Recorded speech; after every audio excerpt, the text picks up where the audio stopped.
ಆಕಾಶವಾಣಿ.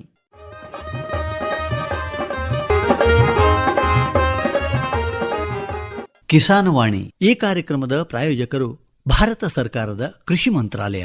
हर जोखिम से निकल कर फसल आए, सुरक्षित हो जाए, फसल बीमा से हर किसान अब आत्मनिर्भर हो जाए. संकट के समय प्रधानमंत्री फसल बीमा योजना किसानों के लिए वरदान है.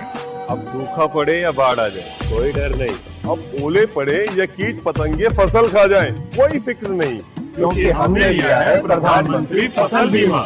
बुआई से फसल कटाई तक हर जोखिम का दावा, न्यूनतम प्रीमियम पर अधिकतम भुगतान का वादा. योजना से हर साल जुड़ रहे हैं 5 करोड़ से ज्यादा किसान. अब आपकी है बारी. नजदीकी कृषि कार्यालय, सहकारी समिति, बैंक शाखा, अधिकृत बीमा कंपनी या जन सेवा केंद्र में स्वेच्छा से करा सकते हैं पंजीकरण. फसल बीमा पोर्टल या फसल बीमा ऐप द्वारा भी कराया जा सकता है पंजीकरण. प्रधानमंत्री फसल बीमा योजना, आपकी फसलों का संपूर्ण सुरक्षा कवच. ಕೃಷಿ एवं ಕಿಸಾನ್ ಕಲ್ಯಾಣ ಮಂತ್ರಾಲಯ, ಭಾರತ ಸರ್ಕಾರ. ಎಲ್ಲ ಕೇಳುಗರಿಗೂ ಆತ್ಮೀಯ ಸ್ವಾಗತ.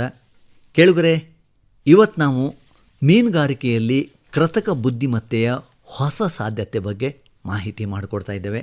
ನಮ್ಮ ಜೊತೆಗೆ ಇವತ್ತು ಬೆಂಗಳೂರಿನ ಹೆಬ್ಬಳದಲ್ಲಿರುವ ಮೀನುಗಾರಿಕಾ ಸಂಶೋಧನಾ ಮತ್ತು ಮಾಹಿತಿ ಕೇಂದ್ರದ ಹಿರಿಯ ವಿಜ್ಞಾನಿಗಳಾದ ಡಾಕ್ಟರ್ ಚೇತನ್ ಎನ್ ಅವರು ನಮ್ಮ ಜೊತೆಗಿದ್ದಾರೆ. ಡಾಕ್ಟರ್ ಚೇತನ್ ಅವರೇ, ತಮಗೆ ನಮ್ಮ ಎಲ್ಲ ಕೇಳುಗರ ಪರವಾಗಿ ಆಕಾಶವಾಣಿ ಬೆಂಗಳೂರಿಗೆ ಸ್ವಾಗತ. ನಮಸ್ಕಾರ. ನಮಸ್ಕಾರ ಸರ್. ಇವತ್ತು ನಮ್ಮ ಕೇಳುಗರಿಗೆ, ಮೀನು ಬೆಳೆಯುವಂಥವರಿಗೆ, ಮೀನುಗಾರಿಕೆಯಲ್ಲಿಯೂ ಕೂಡ ಕೃತಕ ಬುದ್ಧಿಮತ್ತೆ AI ಆರ್ಟಿಫಿಷಿಯಲ್ ಇಂಟೆಲಿಜೆನ್ಸನ್ನು ಯಾವ ಥರ ಬಳಸಲಾಗುತ್ತೆ, ಇದ್ರ ಬಳಸೋದ್ರಿಂದ ನಮ್ಮ ಮೀನುಗಾರರಿಗೆ ಏನು ಉಪಯೋಗ ಇದೆ, ಇದ್ರ ಬಗ್ಗೆ ಮಾಹಿತಿ ಮಾಡಿಕೊಡ್ಬೇಕು. ಅದ್ರ ಮೊದಲನೇದಾಗಿ ಕೃತಕ ಬುದ್ಧಿಮತ್ತೆ AI ಆರ್ಟಿಫಿಷಿಯಲ್ ಇಂಟೆಲಿಜೆನ್ಸ್ ಅಂದರೆ ಏನು, ಅದು ಮೀನುಗಾರಿಕೆ ಕ್ಷೇತ್ರದಲ್ಲಿ ಹೆಂಗೆ ಉಪಯೋಗ ಮಾಡ್ತಾ ಇದ್ದಾರೆ, ಒಂದೊಂದಾಗಿ ಹೇಳಿ ಡಾಕ್ಟರ್ ಚೇತನ್ ಅವರೇ. ಈಗ ಆರ್ಟಿಫಿಷಿಯಲ್ ಇಂಟೆಲಿಜೆನ್ಸ್ ಅಂತ ಹೇಳಿದಾಗ, ಈಗ ಏನು ನಮ್ಮ ಈಗಿನ ಬೆಳವಣಿಗೆಗಳೇನಿದೆ, ಡಿಜಿಟಲ್ ಯುಗ ಅಂತ ಹೇಳ್ತೇವೆ ನಾವು. ಈ ಡಿಜಿಟಲ್ ಯುಗದಲ್ಲಿ ಹಲವಾರು ರೀತಿಯಲ್ಲಿ ನಾವು ಸಾಫ್ಟ್ವೇರ್ಗಳ ಮೇಲೆ ಡಿಪೆಂಡ್ ಆಗಿದ್ದೇವೆ. ಈಗ ಮೊಬೈಲ್ ಅಪ್ಲಿಕೇಶನ್ ತೊಗೊಳ್ಳಿ, ಅದರ ಜೊತೆಗೆ ಅದರಲ್ಲಿ ಬರುವಂಥ ಡಿಫ್ರೆಂಟ್ ಆ್ಯಪ್ಸಿಂದ ನಮಗೆ ಹಲವಾರು ಉಪಯೋಗಗಳಿದೆ. ಅದನ್ನೇ ನಾವು ಕೃಷಿ ಇದರಲ್ಲಿ ಕೂಡ ನಾವು ಬಳಕೆ ಮಾಡಲಿಕ್ಕೆ ಸಾಧ್ಯ. ಈಗ ಆರ್ಟಿಫಿಷಿಯಲ್ ಇಂಟೆಲಿಜೆನ್ಸ್ ಅಂತ ನಾವು ಹೇಳಿದಾಗ, ಯಾವುದೇ ಥರದ ಹಿಂದಿನ ಡೇಟಾಗಳೇನಿದೆ ಅದನ್ನು ಉಪಯೋಗ ಮಾಡಿಕೊಂಡು ನಮಗೆ ಸಿಂಪ್ಲಿಫೈಡ್ ಆಗಿ ಉತ್ತರ ಸಿಗುವಂಥ ರೀತಿಯಲ್ಲಿ ಮಾಡ್ಕೊಂಡಿರೋಂಥ ಒಂದು ಡಿಜಿಟಲ್ ಅಪ್ಡೇಟ್ ಇದು. ಸೊ ಇದನ್ನು ನಾವು ಒಂದು ಡೇ ಟು ಡೇ ಲೈಫಲ್ಲಿ ನಾವು ನೋಡಲಿಕ್ಕೂ ಸಾಧ್ಯ ಇರುತ್ತೆ. ಈಗ ನಾವು ಫುಡ್ ಡೆಲಿವರಿ ಆ್ಯಪ್ಸ್ ನೋಡ್ಬೋದು, ಇಲ್ಲ ಅಂತಂದರೆ ನಾವು ಯಾವುದಾದ್ರೂ ಒಂದು ಮೊಬೈಲ್ ಆ್ಯಪ್ ಯಾರಿಗಾದ್ರೂ ವೀಡಿಯೋ ಕಾಲ್ ಮಾಡಲಿಕ್ಕಾಗಿರ್ಬೋದು, ಅಥವಾ ಏನೇ ಇನ್ಫಾರ್ಮೇಷನ್ ಬೇಕಾಗಿ ಅದರಲ್ಲಿ ತೊಗೊಳಕ್ಕೆ ಅಂತ ಇರೋವಂಥದ್ದು, ಇದನ್ನೆಲ್ಲ ನಾವು AI ಮುಖಾಂತರ ಮಾಡುವಂಥದ್ದು. ಇದನ್ನು ನಾವು ಮೀನುಗಾರಿಕೆಯಲ್ಲಿ ಅಥವಾ ಕೃಷಿ ಕ್ಷೇತ್ರದಲ್ಲೂ ಮಾಡಲಿಕ್ಕೆ ಹಲವಾರು ಸಾಧ್ಯತೆಗಳಿದೆ. ನಾವು ಮೀನುಗಾರಿಕೆಯಲ್ಲಿ ಯೋಚನೆ ಮಾಡಬೇಕಾದ್ರೆ, ಈಗ ಒಂದು ಮೀನು ಆರೋಗ್ಯವಾಗಿದೆಯಾ, ಅಥವಾ ಆ ಮೀನು ಎಷ್ಟು ಪ್ರಮಾಣದಲ್ಲಿ ಬೆಳೆದಿದೆ, ಅಥವಾ ಅದಕ್ಕೆ ಉಪಯೋಗ ಆಗ್ತಾ ಇರೋವಂಥ ವಾತಾವರಣ ಹೇಗಿದೆ, ಅದರಲ್ಲಿರುವಂಥ ವಾತಾವರಣದ ಹಲವಾರು ಭಾಗಗಳೇನಿದೆ ಅದಕ್ಕೆ ಪೂರಕವಾಗಿದೆಯಾ ಇಲ್ಲ ಅನ್ನೋದನ್ನು ತಿಳ್ಕೊಳ್ಳಿಕ್ಕೆ ಈ AI ಮೀನುಗಾರಿಕೆಯಲ್ಲಿ ಉಪಯೋಗ. ಮೀನು ಸಾಕಾಣಿಕೆಯಲ್ಲಿ ನೀರಿನ ಗುಣಮಟ್ಟದ ಮೇಲ್ವಿಚಾರಣೆ ಮಾಡೋಕ್ಕೂ ಕೂಡ AI ಉಪಯೋಗಿಸ್ತಾರ? ಹೌದು. ಅದು ಅಲ್ಲಿ ನಮಗೆ ಹೆಂಗೆ ಸಹಕಾರಿಯಾಗುತ್ತೆ?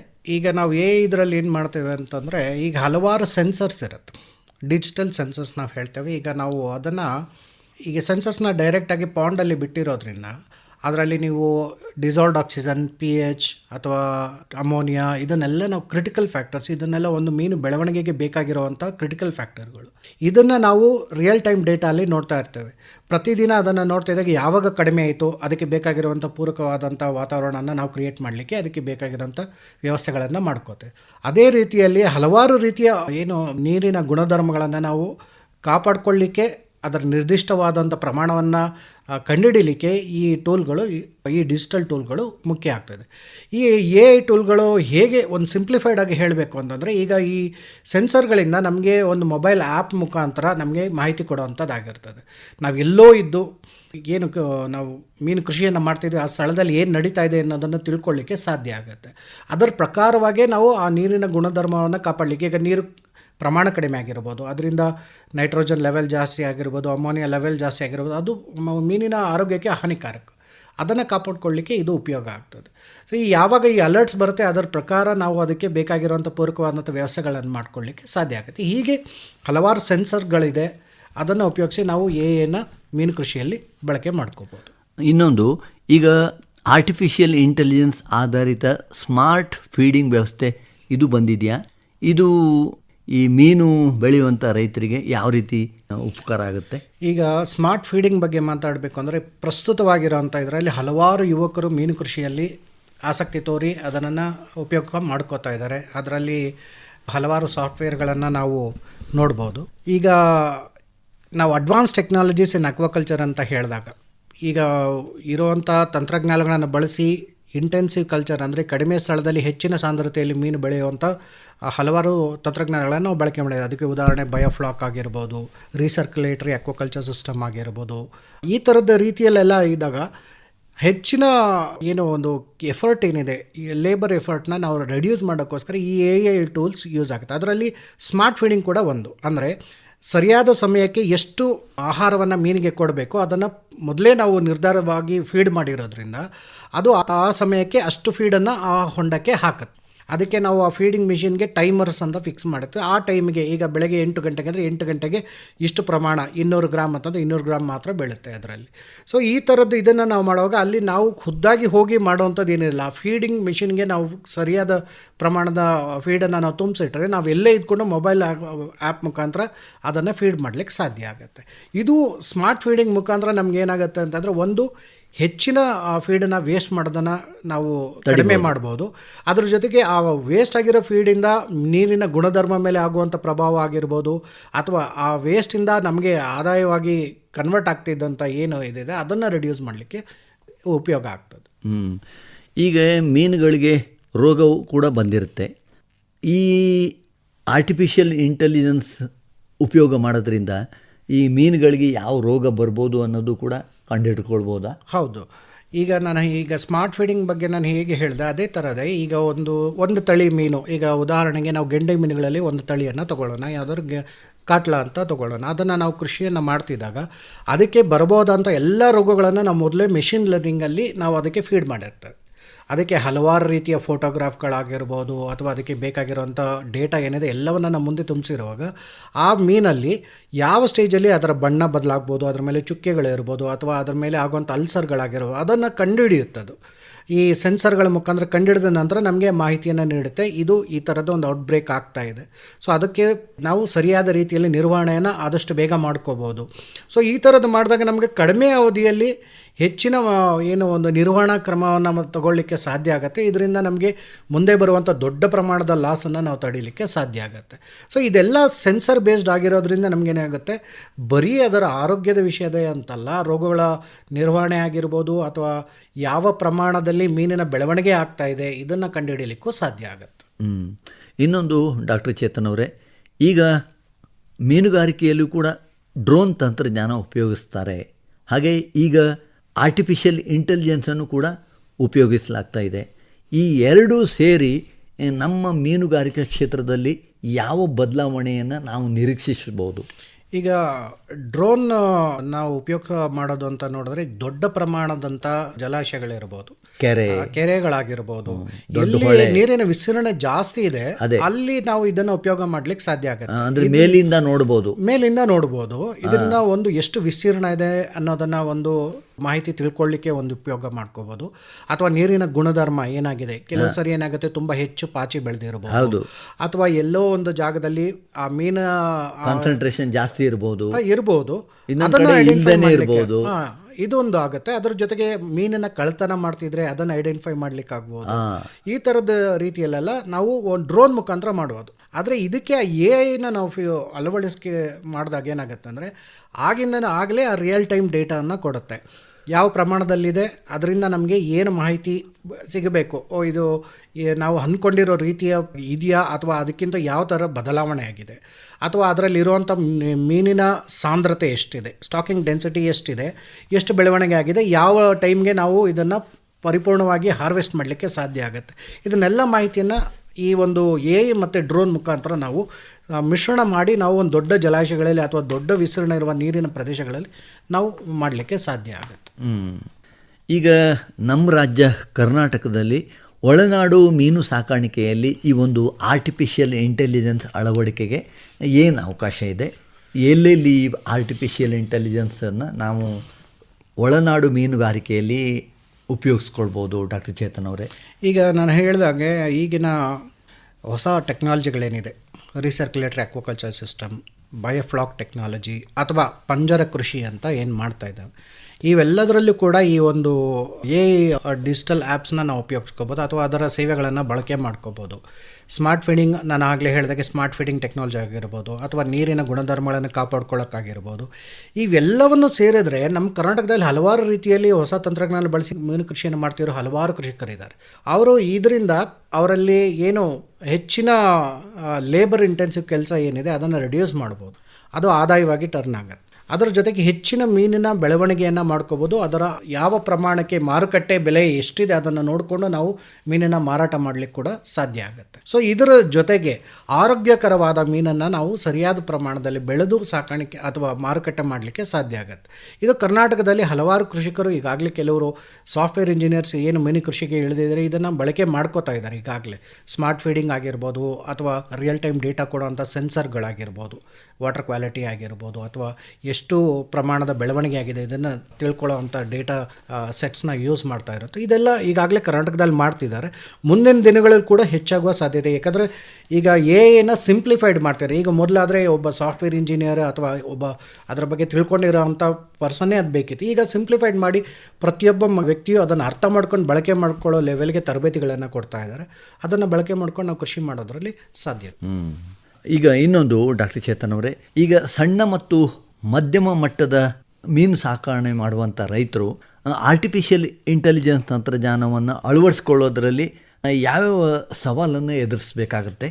ಮೊದಲನೇದಾಗಿ ಈಗ ನಾವು ಟೂಲ್ಸ್ ಅಂತ ಹೇಳಿದಾಗ ಸ್ವಲ್ಪ ಇದು ಎಕ್ಸ್ಪೆನ್ಸಿವ್ ಆಗಿರೋದ್ರಿಂದ ಮೊದಲ ಹೂಡಿಕೆ ಏನಿದೆ ಅದೊಂದು ಸ್ವಲ್ಪ ದುಬಾರಿ ಆಗಿರುತ್ತೆ. ಆದರೆ ಕಾಲಕ್ರಮೇಣ ಅದು ಸಿಂಪ್ಲಿಫೈಡ್ ಆಗೋದ್ರಿಂದ ನೆಕ್ಸ್ಟ್ ಅದನ್ನೆಲ್ಲ ಇನ್ನೂ ಮತ್ತಷ್ಟು ಕಡಿಮೆ ಬೆಲೆಗೆ ಸಿಗುವಂಥ ಸಾಧ್ಯತೆಗಳು ಇರುತ್ತೆ. ಇದು ಒಂದಾಗಿರುತ್ತೆ. ಮತ್ತು ಇದರ ತಾಂತ್ರಿಕ ಜ್ಞಾನವನ್ನು ಈಗ ನಾವು ತೊಳ್ಕೋಬೇಕು. ಯಾಕಂದರೆ ನಾನು ಈಗಾಗಲೇ ಹೇಳಿದೆ, ಬರೀ ಇಂಜಿನಿಯರ್ಸ್ ಆಗಿರ್ಬೋದು ಅಥವಾ ಸಾಫ್ಟ್ವೇರ್ ಡೆವಲಪರ್ಸ್ ಆಗಿರ್ಬೋದು ಇದನ್ನು ಮಾತ್ರ ತಿಳ್ಕೊಂಡಿರ್ತಾರೆ ಅಂತ.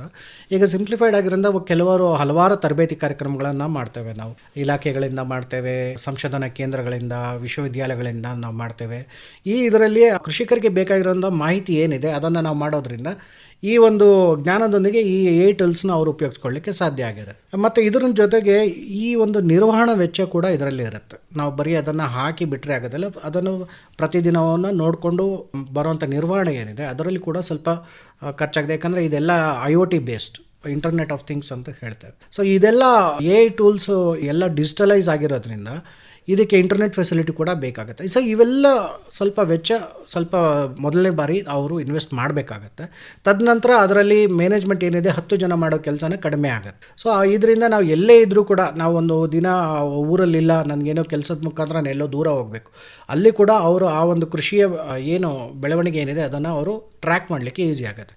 ಫೀಡ್ ತಿಂತಿದೆಯಾ, ಎಷ್ಟು ತಿಂದಿದೆ, ಇವತ್ತು ಜಾಸ್ತಿ ತಿಂದಿದ್ರೆ ಅದರ ನೆಕ್ಸ್ಟ್ ದಿನ ಎಷ್ಟು ಪ್ರಮಾಣವನ್ನು ಇನ್ಕ್ರೀಸ್ ಮಾಡ್ಬೋದು, ಅಥವಾ ಫೀಡು ಉಳಿದಿದೆಯಾ, ತಿಂದಿಲ್ವಾ, ನೆಕ್ಸ್ಟ್ ದಿನಕ್ಕೆ ಆ ಫೀಡನ್ನು ರೆಡ್ಯೂಸ್ ಮಾಡೋದು. ಎಲ್ಲ ಮೊಬೈಲ್ ಮುಖಾಂತರನೇ ಕೂತು ಅಲ್ಲಲ್ಲೇ ಮಾಡೋದ್ರಿಂದ ಯಾವ ಒಬ್ಬ ಪರ್ಸನ್ನು, ಯಾಕಂದರೆ ಒಬ್ಬ ತಾನು ಕೃಷಿಕ ಇನ್ನೊಬ್ಬರಿಗೆ ಹೇಳಿ ಅದು ಮಾಡಿಸೋದು ತುಂಬ ಕಷ್ಟ ಆಗುತ್ತೆ. ಸೊ ತಾವಾಗಿ ಈ ಮೊಬೈಲ್ ಆ್ಯಪ್ಸ್ ಮುಖಾಂತರ ಮಾಡೋದ್ರಿಂದ ತಮ್ಮ ಕೃಷಿ ಮೇಲೆ ತಮಗೆ ಆದಂಥ ಜವಾಬ್ದಾರಿ ಜೊತೆಗೆ ನಂಬಿಕೆ ಕೂಡ ಇದ್ದೇ ಇರುತ್ತೆ.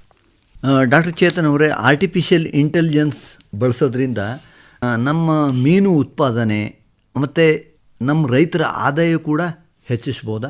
ಹೌದು. ಇದರಲ್ಲಿ ನಾನು ಆಗಲೇ ಹೇಳಿದಾಗೆ ಮೊದಲನೇದಾಗಿ ಎಷ್ಟು ಪ್ರಮಾಣ ಆಹಾರವನ್ನು ನಾವು ಉಪಯೋಗಿಸಿದ್ದೀವಿ ಅದರ ಮುಖಾಂತರ ಪೋಲಾಗ್ತಿದ್ದಂಥ ಆಹಾರದ ಪ್ರಮಾಣವನ್ನು ನಾವು ಕಾಪಾಡ್ಬೋದು. ಇದರಿಂದ ನಮಗೆ ಆದಾಯ ಆಗುತ್ತೆ. ಆ ಪೋಲಾಗ್ತಿದ್ದಂಥ ಆಹಾರದಿಂದ ನೀರಿನ ಗುಣಧರ್ಮಗಳ ಹಾಳಾಗ್ತಿತ್ತು, ಅದನ್ನು ನಾವು ಕಾಪಾಡ್ಕೊಳ್ಳಿಕ್ಕಾಗತ್ತೆ. ಇದರೊಂದಿಗೆ ನಮಗೆ ಹೆಚ್ಚಿನ ಉತ್ಪಾದನೆ ಆಗೋ ಸಾಧ್ಯತೆ ಇದೆ. ಮತ್ತು ರೋಗಗಳನ್ನು ತಡೆಗಟ್ಟುವಂಥದ್ದು ಕಡಿಮೆ ಅವಧಿಯಲ್ಲಿ ಅಥವಾ ಅತಿ ಬೇಗನೆ ನಾವು ರೋಗ ಅದರಲ್ಲಿ ಬರ್ತಾ ಇದೆ ಅದನ್ನು ನಾವು ಐಡೆಂಟಿಫೈ ಮಾಡೋದ್ರಿಂದ ಏನಾಗುತ್ತೆ, ಮುಂದೆ ದೊಡ್ಡ ಪ್ರಮಾಣದಲ್ಲಿ ಇಂಪ್ಯಾಕ್ಟ್ ಆಗೋದನ್ನು ನಾವು ಕಡಿಮೆ ಮಾಡೋದ್ರಿಂದ ನಮಗೆ ಇದು ಉತ್ಪಾದನೆಯಾಗಿ ಕನ್ವರ್ಟ್ ಆಗೋದ್ರಿಂದ ಇವೆಲ್ಲ ನಮಗೆ ಆದಾಯವಾಗಿ ಸೂಚನೆ ಮಾಡುತ್ತೆ. ಇದರ ಜೊತೆಗೆ ಒಳ್ಳೆ ಮಾರುಕಟ್ಟೆ ಬೆಲೆ ಇದೆ ಅನ್ನೋದು ಕೂಡ ನಮಗೆ ಈ ಡಿಜಿಟಲ್ ಆ್ಯಪ್ಗಳ ಮುಖಾಂತರ ಗೊತ್ತಾಗುತ್ತೆ. ಆ ಪ್ರಮಾಣದಲ್ಲಿ ನಾವು ಯಾವ ಸರಿಯಾದ ರೀತಿಯಲ್ಲಿ ಯಾವ ಗಾತ್ರದಲ್ಲಿ ಮೀನು ಬೆಳೆದಿರುತ್ತೆ ಅದನ್ನು ಆ ಮಾರುಕಟ್ಟೆ ಬೆಲೆಗೆ ಸೂಕ್ತವಾಗಿದೆಯಾ, ತಮ್ಮಲ್ಲಿ ಆದಾಯಕ್ಕೆ ಅದು ಪರಿಪೂರ್ಣವಾಗಿ ಅದು ಕೊಡುತ್ತಾ ಅನ್ನೋದು ನೋಡಿಕೊಂಡು ನಾವು ಮಾರುಕಟ್ಟೆಗೆ ಬಿಡೋದಕ್ಕೆ ಸಾಧ್ಯ ಆಗುತ್ತೆ. ಇದರಿಂದ ನಮಗೆ ಹಲವಾರು ರೀತಿಯಲ್ಲಿ ಒಬ್ಬ ಕೃಷಿಕನಿಗೆ ಹೆಚ್ಚಿನ ಆದಾಯ, ಇರುವಂಥ ಆದಾಯಕ್ಕಿಂತ ಹೆಚ್ಚಿನ ಆದಾಯ ನೀಡಲಿಕ್ಕೆ ಸಾಧ್ಯ ಆಗುತ್ತೆ. ಇದು ಒಂದು. ಮತ್ತು ಈಗ ನೀವು ಹೇಳ್ದಂಗೆ ಡ್ರೋನು ಬಳಸ್ತೀರಲ್ಲ, ಹೌದು, ಯಾವ ಸೈಜಿನ ಫಿಶ್ಗಳು ಎಲ್ಲೆಲ್ಲಿ ಇದ್ದಾವೆ ಹೌದು, ಅವನ್ನು ಹುಡುಕಿ ನೀವು ಕ್ಯಾಚ್ ಮಾಡೋಕ್ಕೂ ಆಗುತ್ತೆ. ಹೌದು. ಈಗ ಸಮುದ್ರ ಮೀನುಗಾರಿಕೆಯಲ್ಲಿ ನಾವು ಒಂದು ಉದಾಹರಣೆಯನ್ನು ತಗೊಂಡ್ರೆ ಮತ್ಸ್ಯ ಸೇತು ಆ್ಯಪ್ ಅಂತ ಈಗಾಗಲೇ ನಮ್ಮ ಕೇಂದ್ರ ಸರ್ಕಾರದಿಂದ ನಡೀತಾ ಇದೆ. ಇದು ಏನು ಮಾಡುತ್ತಂದ್ರೆ ಸಮುದ್ರದ ಯಾವ ಭಾಗದಲ್ಲಿ ಎಷ್ಟು ಮೀನುಗಳಿದೆ ಅಂತ ಹೇಳಿ ಮತ್ಸ್ಯ ಸೇತು ಆ್ಯಪ್ ಅದು ಮೀನುಗಾರರಿಗೆ ತೋರಿಸುತ್ತೆ. ಅದರ ಮುಖಾಂತರ ಅವರು ದೋಣಿಗಳನ್ನ ಅಲ್ಲಿಗೆ ತಗೊಂಡೋಗಿ ಅದನ್ನ ಮೀನು ಹಿಡಿಯುವಂತ ಕೆಲಸಗಳನ್ನ ಮಾಡಿ ನಾವು ಪೊಟೆನ್ಷಿಯಲ್ ಫಿಶಿಂಗ್ ಝೋನ್ ಅಂತ ಹೇಳ್ತೀವಿ. ಅಂದ್ರೆ ಎಲ್ಲಿ ಮೀನುಗಳು ಹೆಚ್ಚಾಗಿ ಸಿಗುತ್ತೆ ಅನ್ನೋದ ಮಾಹಿತಿಯನ್ನ ರಿಯಲ್ ಟೈಮ್ ಆಗಿ ಅವ್ರಿಗೆ ಮೀನುಗಾರರಿಗೆ ರವಾನೆ ಮಾಡ್ತಾ ಇರುತ್ತೆ. ಅದ್ರ ಜೊತೆಗೆ ಹವಾಮಾನದ ಮುನ್ನೆಚ್ಚರಿಕೆಗಳಾಗಿರ್ಬೋದು ಅಥವಾ ಮುಂದೆ ಇನ್ನು 4-5 ದಿನಗಳು ಹೇಗಿರ್ಬೋದು, ಮೀನುಗಾರಿಕೆಗೆ ಸೂಕ್ತನಾ ಅಲ್ವಾ, ಅಥವಾ ಯಾವ ಗಾತ್ರದ ಮೀನುಗಳು ಅಲ್ಲಿದ್ದಾವೆ, ಸಣ್ಣ ಗಾತ್ರಗಳಿದ್ರೆ ಇದು ಹಿಡಿಬಾರ್ದು ಅಥವಾ ದೊಡ್ಡ ಗಾತ್ರ ಇದು ಮಾರುಕಟ್ಟೆಗೆ ಸೂಕ್ತವಾಗಿ, ಇದನ್ನೆಲ್ಲ ಮಾಹಿತಿಯನ್ನು ನೀಡಲಿಕ್ಕೆ ಈ ಹಲವಾರು ಡ್ರೋನ್ಗಳಾಗಿರ್ಬೋದು ಅಥವಾ ಸ್ಯಾಟಲೈಟ್ ಇಮೇಜಿಂಗ್ ಆಗಿರ್ಬೋದು, ಇದೆಲ್ಲ ಸಹಾಯ. ಅಂದರೆ ಈಗ ಅತಿ ದೊಡ್ಡ ಗಾತ್ರದ ಮೀನನ್ನು ಕೂಡ ಹಿಡಿಯೋಕ್ಕೆ ಹೋಗಲ್ಲ. ಹೌದು, ಅಲ್ಲ ತುಂಬ ದೊಡ್ಡ ಗಾತ್ರ ಅಂತಂದರೆ ಈಗ ಮಾರುಕಟ್ಟೆಗೆ ಅದು ಸೂಕ್ತವಾಗಿದ್ರೆ ಮಾತ್ರ ಹಿಡಿತಾರೆ. ಅಂದ್ರೆ ಅದು ಮಾರುಕಟ್ಟೆ ಬೆಲೆ ಇದ್ರೆ ಮಾತ್ರ, ಇಲ್ಲ ಅಂದ್ರೆ ಅದನ್ನ ಅವರು ಹಿಡಿಯೋದಿಲ್ಲ. ತುಂಬೆ ತಂದು ಮತ್ತೆ ಇದ ಮಾಡ್ದಂಗೆ ಇಲ್ಲಿ ಬಂದು ಅದು ವೇಸ್ಟ್ ಆಗುತ್ತೆ. ಅದಕ್ಕಿಂತ ಯಾಕಂದ್ರೆ ಅಲ್ಲಿ ಇವರು ದೋಣಿಯಲ್ಲಿ ಅದಕ್ಕೋಸ್ಕರ ಜಾಗ ವೇಸ್ಟ್ ಆಗುತ್ತೆ, ಅಲ್ಲಿಂದ ತರುವಂತದ್ದು ಫ್ಯೂಯಲ್ ವೇಸ್ಟ್ ಆಗುತ್ತೆ. ಇಷ್ಟೆಲ್ಲ ಅವಾಯ್ಡ್ ಮಾಡ್ಬೋದು ನಾವು. ಎಲ್ಲ ವಿಚಾರ ಮಾಡಿ ತುಂಬಾ ತೂಕ ಮಾಡೇ ತಗೊಂಡ್ಬರ್ತಾರೆ. ಇನ್ನೊಂದು ಡಾಕ್ಟರ್ ಚೇತನ್ ಅವರೇ, ಈಗ ಮೀನುಗಾರಿಕೆ ಕ್ಷೇತ್ರದಲ್ಲಿ ಡಿಜಿಟಲ್ ತಂತ್ರಜ್ಞಾನ ನಮ್ಮ ಯುವಕರಿಗೆ ಬೇರೆ ಬೇರೆ ಉದ್ಯೋಗ ಮತ್ತು ಉದ್ಯಮಶೀಲತೆಯನ್ನು ಕೂಡ ತೋರಿಸ್ಕೊಡ್ತಾ ಇದೆ. ಏನೇನು ಉದ್ಯೋಗ ನಮ್ಮ ಯುವಕರು ಈ ಮೀನುಗಾರಿಕೆ ಕ್ಷೇತ್ರದಲ್ಲಿ ಅದರಲ್ಲೂ ಡಿಜಿಟಲ್ ತಂತ್ರಜ್ಞಾನವನ್ನು ಉಪಯೋಗಿಸ್ಕೊಂಡು ಮಾಡ್ಬೋದಾಗಿದೆ? ಈಗ ಯುವಕರಿಗೆ ಇದರಲ್ಲಿ ಎಷ್ಟು ಉಪಯೋಗಗಳಿದೆ ಅಂತಂದರೆ, ಈಗ ನೋಡಿ ಒಬ್ಬರು ಡ್ರೋನನ್ನು ಇಟ್ಟಿರ್ತಾರೆ. ಆ ಡ್ರೋನನ್ನು ಕನ್ಸಲ್ಟೆನ್ಸಿ ಮುಖಾಂತರ ರೈತರಿಗೆ ಉಪಯೋಗ ಮಾಡಲಿಕ್ಕೆ ಕನ್ಸಲ್ಟೆನ್ಸಿ ಏಜೆನ್ಸಿ ಮಾಡ್ಬೋದು. ಆ ಡ್ರೋನ್ಗಳನ್ನು ಬಳಕೆ ಮಾಡೋಂಥ ಒಂದು ಸೆಂಟರ್ ಮಾಡ್ಬೋದು. ಹಾಗೆ ಡಿಜಿಟಲ್ ಆ್ಯಪ್ಸ್ನ ಡೆವಲಪ್ ಮಾಡುವಂಥ ಒಂದು ಸೆಂಟರ್ಗೆ ಸೇರ್ಕೋಬೋದು. ಯುವಕರಿಗೆ ಅದರಲ್ಲಿ ಅವಕಾಶ ಇದೆ, ಆ್ಯಪ್ಗಳು ಡೆವಲಪ್ ಮಾಡುವಂಥದ್ದು. ನನಗೆ ಮೀನುಗಾರಿಕೆಗೆ ಪೂರಕವಾದಂಥ ಆ್ಯಪ್ಗಳನ್ನು ಡೆವಲಪ್ ಮಾಡುವಂಥದ್ದಾಗಿರ್ಬೋದು. ಅದರ ಜೊತೆಗೆ ನಿಮಗೆ ಬೇಕಾಗಿರುವಂಥ ಡೇಟಾ ಏನು ಬಂದಿರುತ್ತೆ, ಆ ಡೇಟಾನ ನಾವು ಪ್ರತಿಯೊಬ್ಬರು ಓದಲಿಕ್ಕಾಗದು. ಅದನ್ನು ವಿಶ್ಲೇಷಣೆ ಮಾಡಿ ಇದು ಸರಿಯಾದ ರೀತಿಯಲ್ಲಿ ಬಂದಿರುವಂಥ ಡೇಟಾ, ಇದರ ಸಾರಾಂಶ ಏನಿದೆ ಇದನ್ನು ಕೂಡ ತಿಳಿಸುವಂಥ ಕೆಲಸಗಳನ್ನು ಮಾಡ್ಬೋದು. ಸೊ ಈ ಥರದ್ದೆಲ್ಲ ನಾವು ಮಾಡೋದ್ರಿಂದ ಏನಾಗುತ್ತೆ, ಯುವಕರಿಗೆ ಈ ಇದರಲ್ಲಿ ಬರೀ ಮೀನು ಕೃಷಿಗೆ ಅಲ್ಲದೆ ಅದಕ್ಕೆ ಪೂರಕವಾಗಿರುವಂಥ ಏನೇನು ಡಿಜಿಟಲ್ ವ್ಯವಸ್ಥೆಗಳನ್ನು ಅದನ್ನು ಉಪಯೋಗಿಸ್ಕೊಳ್ಳಿಕ್ಕೆ ಅಥವಾ ಅದನ್ನು ಅಭಿವೃದ್ಧಿಪಡಿಸಲಿಕ್ಕೆ ಯುವಕರು ಇದರಲ್ಲಿ ಕೈ ಜೋಡಿಸಿ ಅದರಿಂದ ಆದಾಯ ಪಡೆಯಲಿಕ್ಕೂ ಸಾಧ್ಯ ಆಗುತ್ತೆ. ಈ ರೀತಿಯಲ್ಲಿ ಯುವಕರು ತಮ್ಮ ಸ್ವಯ ಉದ್ಯೋಗವನ್ನು ಮಾಡ್ಕೊಳ್ಳಿಕ್ಕೂ ಸಾಧ್ಯ ಆಗುತ್ತೆ. ಈಗ ನಾವು ಕೃಷಿಯಲ್ಲಿ ನೋಡಿದಾಗ ನೀವು ಒಂದು ಡ್ರೋನ್ನ ಬಳಕೆ ಮಾಡಿ ಔಷಧಿನ ಸಿಂಪಡಣೆ ಮಾಡುವುದಾಗಿರ್ಬೋದು, ಅಥವಾ ಎಲ್ಲೋ ಒಂದು ಜಾಗವನ್ನು ಐಡೆಂಟಿಫೈ ಮಾಡಿ, ಕಾಡಿನ ಪ್ರದೇಶದಲ್ಲಿ ಅಲ್ಲಿ ಎಷ್ಟು ಪ್ರಮಾಣದ ಗಿಡಗಳಿದೆ, ಎಷ್ಟು ಮರಗಳಿದೆ, ಎಷ್ಟು ಪ್ರಮಾಣದಲ್ಲಿದೆ, ಇದನ್ನೆಲ್ಲ ಮಾಡೋಕ್ಕೆ ಹಲವಾರು ರೀತಿಯಲ್ಲಿ ಡ್ರೋನ್ನ ಬಳಕೆ ಮಾಡ್ತಾಯಿದ್ದೆ. ಆ ಡ್ರೋನನ್ನು ಬಳಕೆ ಮಾಡಿ ಇದೇ ಜಲಾಶಯಗಳಲ್ಲಾಗಿರ್ಬೋದು, ದೊಡ್ಡ ಪ್ರಮಾಣದ ನೀರು ಪ್ರದೇಶಗಳಲ್ಲಾಗಿರ್ಬೋದು ಮಾಡಲಿಕ್ಕೆ ಈ ಯುವಕರು ಈ ಥರ ಒಂದು 4-5 ಡ್ರೋನ್ಗಳು ಇಟ್ಕೊಂಡು ತಮ್ಮ ಸೇವೆಯನ್ನು ಸಲ್ಲಿಸೋದ್ರಿಂದ ಅವ್ರಿಗೆ ಆದಾಯ ಸಿಗಲಿಕ್ಕೂ ಸಾಧ್ಯ ಇರುತ್ತೆ. ಅದೇ ತಾವು ಹೇಳಿದಾಗ ಈಗ ಡ್ರೋನನ್ನು ಸಮುದ್ರ ಅಂಚಿಗೆ ಅಥವಾ ದೊಡ್ಡ ಕೆರೆಗಳ ಕಡೆ, ಹೌದು, ಈಗ ನೀವು ಫಿಶ್ ಎಲ್ಲಿ ಸಾಂದ್ರತೆ ಜಾಸ್ತಿ ಇದೆ ಅಲ್ಲಿ ಹೋಗಿ ಹಿಡಿಲಿಕ್ಕೂ ಕೂಡ ನೀವು ಹೇಳಬಹುದು. ಮೀನುಗಾರರಿಗೆ ನೀವು ಉಪಯೋಗಿಸ್ಬೇಕಾಗಿಲ್ಲ, ಯಾರಿಗೆ ಸಲಹೆ ಯಾರು ಕೊಡಬಹುದು, ಸಲಹೆ ಕೊಡುವಂತ ಕೇಂದ್ರಗಳನ್ನು ಮಾಡ್ಕೋಬಹುದು, ನೀವು ಏಜೆನ್ಸಿ ಮಾಡಬಹುದು. ಇದರಿಂದ ಹಲವಾರು. ಅದರ ಜೊತೆಗೆ ಯುವಕರಲ್ಲಿ ಏನು ಅಂತಂದ್ರೆ, ಈಗ ಡಿಜಿಟಲ್ ಯುಗಕ್ಕೆ ಬೇಗ ಒಗ್ಗೂಡುವಂಥದ್ದಾಗಿರೋದ್ರಿಂದ ಈಗ ಬೇಗ ಈ ಹೊಸ ತಂತ್ರಜ್ಞಾನಗಳನ್ನು ಅರ್ಥ ಮಾಡಿಕೊಂಡು ಅದು ಒಬ್ಬ ಸಾಮಾನ್ಯ ಕೃಷಿಕನಿಗಾಗಿರ್ಬೋದು, ಸಾಮಾನ್ಯ ರೈತನಿಗಾಗಿರ್ಬೋದು ತಿಳಿದು ಹೇಳುವಂಥ ಸಾಮರ್ಥ್ಯ ಅವರು ಹೊಂದಿದ್ದಾರೆ. ಸೊ ಅದನ್ನು ಸಿಂಪ್ಲಿಫೈ ಮಾಡಿಕೊಂಡು ಅವರು ಈ ಥರದ್ದು ಆದಾಯವಾಗಿ ಟರ್ನ್ ಮಾಡ್ಕೊಳ್ಳಿಕ್ಕೆ ಹಲವಾರು ಅವಕಾಶಗಳಿದೆ. ಈಗ ಡಾಕ್ಟರ್ ಚೇತನ್ ಅವರೇ, ಈಗ ಎಲ್ಲ ಕ್ಷೇತ್ರನೂ ದಾಪುಗಾಲು ಹಾಕಿ ಬೆಳೀತಾನೆ ಇದೆ. ಹೌದು, ಕೃಷಿ ಕ್ಷೇತ್ರ ಇರ್ಬೋದು, ತೋಟಗಾರಿಕಾ ಕ್ಷೇತ್ರ ಇರ್ಬೋದು, ಹಲವಾರು ಕ್ಷೇತ್ರ. ಅದೇ ಥರ ಮೀನುಗಾರಿಕಾ ಕ್ಷೇತ್ರನೂ ಕೂಡ ಬೆಳೀತಾನೆ ಇದೆ. ಇದು ದೊಡ್ಡ ಪ್ರಮಾಣದಲ್ಲಿ ಬೆಳಿಬೇಕು ಅನ್ನೋದು ನಮ್ಮ ರೈತರ ಆಶಯ, ನಮ್ಮ ಸರ್ಕಾರದ ಆಶಯ. ಅಗಾಧ ಪ್ರಮಾಣದ ಆದಾಯ ತಂದುಕೊಡುವಂಥ ಈ ಒಂದು ಕ್ಷೇತ್ರ ಆಗಿದೆ.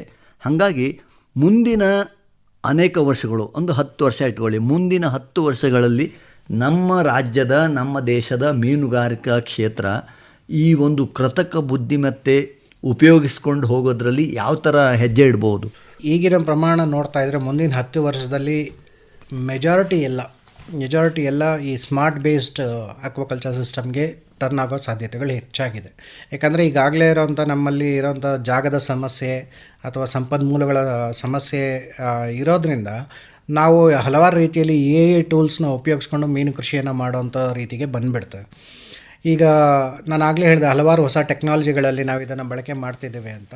ಮುಂದಿನ ದಿನಗಳಲ್ಲಿ ಲೇಬರ್ಸು ಸಿಗುವಂಥದ್ದು ಇನ್ನೂ ಮತ್ತಷ್ಟು ಕಷ್ಟ ಆಗ್ಬೋದು. ಅಂಥ ಟೈಮಲ್ಲಿ ಇದನ್ನು ಉಪಯೋಗಿಸೋದ್ರಿಂದ ಕಡಿಮೆ ಜನಗಳನ್ನು ಇಟ್ಕೊಂಡು ಹೆಚ್ಚು ಉತ್ಪಾದನೆ ಮಾಡ್ಕೊಳ್ಳಿಕ್ಕೂ ಸಾಧ್ಯ ಆಗುತ್ತೆ. ಇದರ ಜೊತೆಗೆ ಈಗ ರೋಗಗಳ ನಿಯಂತ್ರಣಕ್ಕೋಸ್ಕರ ನಾವು ಅದಕ್ಕೆ ಬೇಕಾಗಿರೋ ಮೆಡಿಸಿನ್ಸ್ ಆಗಿರ್ಬೋದು, ಅಥವಾ ರೋಗಗಳು ಬಂದಾಗ ಅದಕ್ಕೆ ಬೇಕಾಗಿರೋ ಟ್ರೀಟ್ಮೆಂಟ್ ಕೊಡುವಂಥದ್ದಾಗಿರ್ಬೋದು, ಅದಕ್ಕೆಲ್ಲ ನಾವು ಮುಂದಿನ 10 ವರ್ಷಗಳಲ್ಲಿ ಇದರ ಡೆವಲಪ್ಮೆಂಟ್ ಮತ್ತಷ್ಟು ಜಾಸ್ತಿ ಆಗುತ್ತೆ ಅನ್ನೋದನ್ನು ನಾವು ಊಹೆ ಮಾಡ್ಕೋಬೋದು. ಈಗ ನಾವು ಸದ್ಯದ ಪ್ರಮಾಣದಲ್ಲಿ ನೋಡಿದ್ರೆ, ಈಗ ಸ್ಮಾರ್ಟ್ ಫೀಡಿಂಗ್ ಎಲ್ಲ ನಾವು ಒಂದು 5-10 ವರ್ಷದಿಂದ ನಾವು ಇಮ್ಯಾಜಿನೇ ಮಾಡ್ಕೊಂಡಿರಲಿಲ್ಲ. ಆದರೆ ಇವಾಗ ಸ್ಮಾರ್ಟ್ ಫೀಡಿಂಗ್, ಒಬ್ಬ ಮನುಷ್ಯ ಕಲ್ಚರ್ ಸಿಸ್ಟಮ್ ಹತ್ರ ಇಲ್ಲ ಅಂತಂದ್ರೂ ಕೂಡ ಅದಕ್ಕೆ ಬೇಕಾಗಿರೋ ಫೀಡ್ ಸಿಗುತ್ತೆ, ಅದಕ್ಕೆ ಬೇಕಾಗಿರೋ ನೀರಿನ ವ್ಯವಸ್ಥೆ ಇದೆ, ಎಷ್ಟು ಪ್ರಮಾಣದ ವಾತಾವರಣದ ಏನು ಅದಕ್ಕೆ ಬೇಕಾಗಿರೋಂಥ ಪೂರಕವಾದ ವಾತಾವರಣನ ಮಾಡಲಿಕ್ಕೆ ಬೇಕಾಗಿರೋ ವ್ಯವಸ್ಥೆ ಏನಿದೆ ಅದನ್ನು ನಾವು ಅಲ್ಲಿ ಮನುಷ್ಯ ಇಲ್ಲದೆ ಕೂಡ ಈ ಆರ್ಟಿಫಿಷಿಯಲ್ ಇಂಟೆಲಿಜೆನ್ಸ್ ಹಲವಾರು ಮಿಷಿನರೀಸ್ನ ಅಥವಾ ಸೆನ್ಸರ್ಸ್ನ ಉಪಯೋಗಿಸಿ ನಾವು ಮಾಡಲಿಕ್ಕೆ ಸಾಧ್ಯ ಆಗಿರುತ್ತೆ. ಇದು ಮುಂದಿನ 10 ವರ್ಷಗಳಲ್ಲಿ ಅಥವಾ ಇನ್ನಷ್ಟು ಬೇಗನೆ ಆಗುವಂಥ ಸಾಧ್ಯತೆಗಳು ಹೆಚ್ಚಾಗಿದೆ. ಇದಲ್ಲದೆ ಡಾಕ್ಟರ್ ಚೇತನ್ ಅವರೇ, ಆರ್ಟಿಫಿಷಿಯಲ್ ಇಂಟೆಲಿಜೆನ್ಸ್ ಆಧಾರಿತ ಮೀನು ಸಾಕಾಣಿಕೆ ನಮ್ಮ ರೈತರಿಗೆ ಇನ್ನೂ ಸುಲಭ ಆಗ್ಬೋದಾ? ಮತ್ತು ಸುಲಭ ಆಗೋ ಸಾಧ್ಯತೆಗಳೆಲ್ಲ ಇದ್ದಾವೆ. ಈಗ ನೋಡಿ, ಈಗ ನಾನು ಆಗಲೇ ಹೇಳಿದೆ ನಿಮಗೆ ಮತ್ಸ್ಯ ಸೇತು ಆ್ಯಪ್ ಅಂತ ಹೇಳಿದೆ. ಈಗ ಎಲ್ಲಿ ಇದು ಸಮುದ್ರಕ್ಕೆ ಹೋಲಿಕೆ ಮಾಡೋಣ ಅಂತಂದರೆ ಪೊಟೆನ್ಷಿಯಲ್ ಫಿಶಿಂಗ್ ಝೋನ್ಸ್ನ, ಅಂದರೆ ಎಲ್ಲಿ ಮೀನುಗಳು ಸಿಗುತ್ತೆ ಅನ್ನೋದನ್ನು ನಾವು ಐಡೆಂಟಿಫೈ ಮಾಡಲಿ. ಇವಾಗ ಸಾಮಾನ್ಯ ರೈತನಿಗೆ ಅಂತಾರೆ, ಈಗ ಕೃಷಿಯಲ್ಲಿ ಅಂತ ನೋಡಿದಾಗ ಒಂದು ಗಿಡ ಬೆಳೆದಿದ್ದರೆ ಅದರಲ್ಲಿ ಯಾವ ಪ್ರಮಾಣದಲ್ಲಿ ಬೆಳೆದಿದೆ, ಅದಕ್ಕೆ ಏನೋ ರೋಗ ಇದ್ದರೆ ತಕ್ಷಣವಾಗಿ ಅದಕ್ಕೆ ಏನು ಬೇಕಾಗಿರೋಂಥ ಟ್ರೀಟ್ಮೆಂಟ್ ಕೊಡಬೇಕು ಅನ್ನೋದನ್ನೆಲ್ಲ ಐಡೆಂಟಿಫೈ ಮಾಡಲಿಕ್ಕೆ ಆಗ್ತಾಯಿದೆ. ಅದೇ ಸೇಮ್ ಇದರಲ್ಲಿ ಕೂಡ ಬರೋವಂಥ ಸಾಧ್ಯತೆಗಳು ಈಗಾಗಲೇ ಹಲವಾರು ಆ್ಯಪ್ಗಳನ್ನು ಮಾಡ್ತಾ ಇದ್ದಾರೆ. ಈಗ ಕೇಂದ್ರ ಸರ್ಕಾರದಿಂದ, ಕೇಂದ್ರ ಸಂಶೋಧನಾ ಕೇಂದ್ರಗಳಿಂದ ಹಲವಾರು ಆ್ಯಪ್ಗಳನ್ನು ಈಗಾಗಲೇ ಸೃಷ್ಟಿ ಮಾಡಿದ್ದಾರೆ. ಆದರೆ ಇನ್ನೂ ಅದು ರೈತರ ಲೆವೆಲ್ಗೆ ಇನ್ನೂ ಬಿಟ್ಟಿಲ್ಲ. ಹಲವಾರು ಟೆಸ್ಟಿಂಗ್ ನಡೀತಾ ಇದೆ. ಅಂದರೆ ಒಂದೊಂದು ತಳಿಯ ಆಧಾರದ ಮೇಲೆ ಅದನ್ನು ನಾವು ರೂಪ ಮಾಡಿ ಅದನ್ನು ಬಿಡಬೇಕಾಗಿರೋದ್ರಿಂದ ಅದನ್ನು ನಾವು ಹಲವಾರು ರೀತಿಯಲ್ಲಿ ಟೆಸ್ಟ್ ಮಾಡಿ ನಾವೀಗ ಫೀಲ್ಡ್ಗೆ ಬಿಡ್ತಾ ಇದ್ದೇವೆ. ಅದರಲ್ಲಿ ನೀವು ಫಾರ್ಮ್ ಮೋಜು ಅಥವಾ ಮತ್ಸ್ಯ, ನೀವು ಇನ್ಕಾಯ್ಸ್ ಅವರು ಡೆವಲಪ್ ಮಾಡಿರೋಂಥ ಹಲವಾರು ಆ್ಯಪ್ಸ್ಗಳನ್ನು ನೋಡಿದ್ರೆ ಇದ್ರ ಬಗ್ಗೆ ಮಾಹಿತಿ ಹಲವಾರು ಸಿಗುತ್ತೆ. ಇನ್ನೊಂದು ಡಾಕ್ಟರ್ ಚೇತನ್ ಅವರೇ, ಈಗ ಮುಂಬರುವ ದಿನಗಳಲ್ಲಿ ಮತ್ಸ್ಯವಾಹಿನಿ ಅಂತ ಒಂದು ವಿಷಯನೂ ಕೂಡ ಈಗ ಕೇಳಿ ಬರ್ತಾ ಇದೆ. ಅಂದರೆ ಎಲ್ಲರಿಗೂ ತಾಜಾ ಮೀನು ಬೇಕು. ನಮ್ಮ ಬೆಂಗಳೂರು ಮಹಾನಗರ ಸಿಟಿಯಲ್ಲಿ ಬೆಳಗ್ಗೆ ಒಮ್ಮೆ, ಸಾಯಂಕಾಲ ಒಮ್ಮೆ ಈ ಥರ ಪೂರೈಕೆ ಮಾಡಬೇಕು ಅನ್ನೋ ವಿಚಾರ ಸರ್ಕಾರದ ವತಿಯಿಂದ ಚರ್ಚೆ ಆಗ್ತಾ ಇದೆ. ಆ ವಿಷಯದ ಬಗ್ಗೆ ಹೇಳೋದಾದರೆ, ಈ ಒಂದು ಆರೋಗ್ಯಕರ ಒಂದು ವಾತಾವರಣ ಇದ್ದರೆ ಆರೋಗ್ಯಕರವಾದ ಆಹಾರ ಬೆಳೆಯುತ್ತೆ. ಆರೋಗ್ಯಕರ ಆಹಾರ ಇದ್ದರೆ ಮನುಷ್ಯನಿಗೆ ಆರೋಗ್ಯಕರವಾದ ಪೌಷ್ಟಿಕಾಂಶ ಭರಿತ ಮೀನು ಅಥವಾ ಆಹಾರ ಸಿಗುವಂಥ ಸಾಧ್ಯತೆಗಳಿರುತ್ತೆ. ಅದಕ್ಕೆ ನಾವು ಪೂರಕವಾದಂತೆ ಹೆಚ್ಚು ಪರಿಸರದ ಮೇಲೆ ನಾವು ಒತ್ತಡವನ್ನು ಹಾಕದೆ ಈ ಆಹಾರವನ್ನು ಸೃಷ್ಟಿ ಮಾಡಿ, ಈ ಏನು ಹೊಸ ತಂತ್ರಜ್ಞಾನಗಳ ಬಳಕೆ, ಅದು ಡಿಜಿಟಲ್ ಆ್ಯಪ್ಸ್ ಆಗಿರ್ಬೋದು ಅಥವಾ ಪರಿಸರದ ಸಂರಕ್ಷಣೆಯೊಂದಿಗೆ ಇರುವಂಥ ವ್ಯವಸ್ಥೆಗಳಾಗಿರ್ಬೋದು, ಅದನ್ನು ಬಳಕೆ ಮಾಡಿಕೊಂಡು ಮಾಡಿದರೆ ಮುಂದಿನ ಪೀಳಿಗೆಯಲ್ಲಿ ನಮ್ಗೆ ಏನೇ ಬೇಕಿದೆ, ಯಾಕಂದರೆ ಈಗ ಬರೀ ನಮ್ಮ ಪೀಳಿಗೆ ಬಗ್ಗೆ ಯೋಚನೆ ಮಾಡಲಿಕ್ಕಾಗಲ್ಲ, ಮುಂದಿನ ಪೀಳಿಗೆ ಬಗ್ಗೆ ಕೂಡ ಯೋಚನೆ ಮಾಡಿ ಅವರಿಗೆ ಬೇಕಾಗಿರೋ ಸಂಪನ್ಮೂಲಗಳನ್ನು ನಾವು ಕನ್ಸರ್ವ್ ಮಾಡಿ ಈ ಒಳ್ಳೆ ಆರೋಗ್ಯಕರವಾದಂಥ ಅಥವಾ ಒಳ್ಳೆ ರುಚಿಕರವಾದಂಥ ಆಹಾರವನ್ನು ನಾವು ಸೃಷ್ಟಿ ಮಾಡಲಿಕ್ಕೂ ಸಾಧ್ಯ ಇದೆ. ತುಂಬ ಸಂತೋಷ ಡಾಕ್ಟರ್ ಚೇತನ್ ಅವರೇ. ಪ್ರಸ್ತುತ ಬೆಂಗಳೂರಿನ ಹೆಬ್ಬಾಳದಲ್ಲಿರುವ ಮೀನುಗಾರಿಕಾ ಸಂಶೋಧನಾ ಮತ್ತು ಮಾಹಿತಿ ಕೇಂದ್ರದ ಹಿರಿಯ ವಿಜ್ಞಾನಿಗಳಾಗಿ ನಮಗಿವತ್ತು ನಮ್ಮ ರೈತರಿಗೆ ಮೀನುಗಾರಿಕೆಯಲ್ಲಿ ಕೃತಕ ಬುದ್ಧಿಮತ್ತೆಯ ಹೊಸ ಸಾಧ್ಯತೆ ಈ ವಿಷಯ ಕುರಿತು ತುಂಬ ಮಹತ್ವವಾದ ಮಾಹಿತಿಯನ್ನು ನಮ್ಮ ರೈತರಿಗೆ ತಿಳಿಸ್ಕೊಟ್ರಿ. ತಮಗೆ ತುಂಬ ಧನ್ಯವಾದಗಳು. ಇನ್ನೂ ಕೆಲವರು ಇರ್ತಾರೆ, ಡಾಕ್ಟರ್ ಚೇತನ್ ಅವ್ರ ಜೊತೆ ಸಂಪರ್ಕ ಮಾಡಬೇಕು, ಅವ್ರ ಜೊತೆ ಮಾತಾಡಬೇಕು ಅಂತಿರ್ತಾರೆ. ಅವರಿಗೆ ತಮ್ಮ ಮೊಬೈಲ್ ಸಂಖ್ಯೆನ ದಯವಿಟ್ಟು ತಿಳಿಸಿ. 9743942419. ಮತ್ತೊಮ್ಮೆ ಹೇಳ್ತಾನೆ, 9743942419. ಇನ್ನೊಮ್ಮೆ ಧನ್ಯವಾದಗಳು, ನಮಸ್ಕಾರ. ಧನ್ಯವಾದಗಳು. ಬಣ್ಣಾದ ಬಳೆ ಬಂದೋ ನನ್ನಣ್ಣೂರೇಲಿಲ್ಲ, ಈ ನಾಡಲಿಂತ ಬಳೆಯಿಲ್ಲ ಬಳೆಗಾರ ಹೋಗಯ್ಯ ನನ್ನ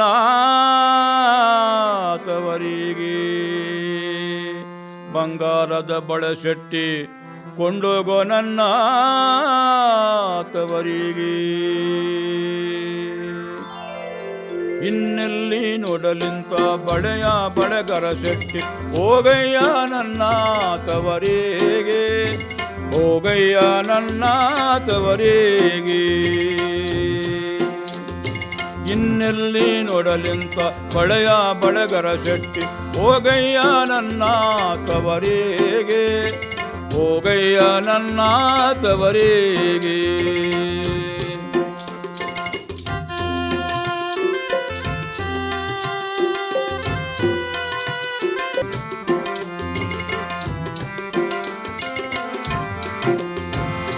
ನಿನ್ನ ತವರೂರು ನಾನೇನು ಬಲ್ಲೇನು ಗೊತ್ತಿಲ್ಲ ನನಗೆ ಗುರಿಯಿಲ್ಲ ಗೊತ್ತಿಲ್ಲ ನನಗೆ ಗುರಿಯಿಲ್ಲ ಎಲೆಬಾಲೆ ತೋರಿಸು ಬಾರೇ ತೌರೂರ ದಾರಿಯ ತೋರಿಸು ಬಾರೇ ತೌರೂರ ದಾರಿಯ ಇನ್ನೆಲ್ಲಿ ನೋಡಲಿಂತ ಬಳೆಯ ಬಳೆಗರ ಶೆಟ್ಟಿ ಹೋಗಯ್ಯ ನನ್ನ ತವರಿಗೆ ಹೋಗಯ್ಯ ನನ್ನ ತವರಿಗೆ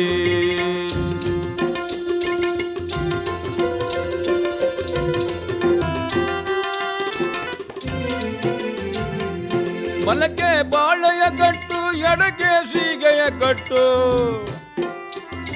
ನಾಗ ಸಂಪಿಗೆ ನಡುವೆಯೇ ನಾಗ ಸಂಪಿಗೆ ನಡುವೆಯೇ ನಡೆದಾರೆ ಅದೇ ಕಾಣೋ ನನ್ನ ತವರೂರು ಅದೇ ಕಾಣೋ ನನ್ನ ತವರೂರು ಇನ್ನೆಲ್ಲಿ ನೋಡಲಿಂತ ಬಳೆಯ ಬಳೆಗರ ಶೆಟ್ಟಿ ಹೋಗಯ್ಯ ನನ್ನ ತವರಿಗೆ ಹೋಗಯ್ಯ ನನ್ನ ತವರಿಗೆ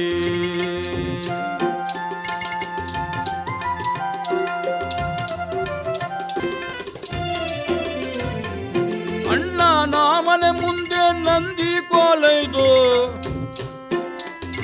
ಗೊಂಬೆ ತೇರೈದು ಹರಿದಾವೋ ಆ ಗೊಂಬೆ ತೇರೈದು ಹರಿದಾವೋ ಗೊಂಬೆ ತೇರೈದು ಹರಿದಾವೋ ಬಳೆಗಾರ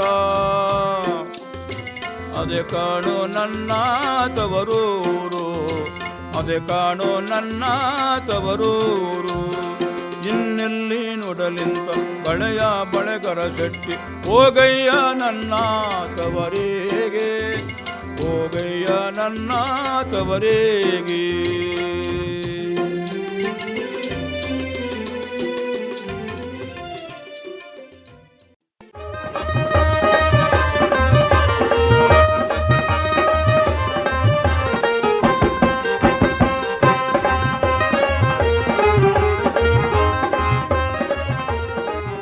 ಕಿಸಾನವಾಣಿ ಈ ಕಾರ್ಯಕ್ರಮದ ಪ್ರಾಯೋಜಕರು ಭಾರತ ಸರ್ಕಾರದ ಕೃಷಿ ಮಂತ್ರಾಲಯ. हर जोखिम से निकल कर फसल आए सुरक्षित हो जाए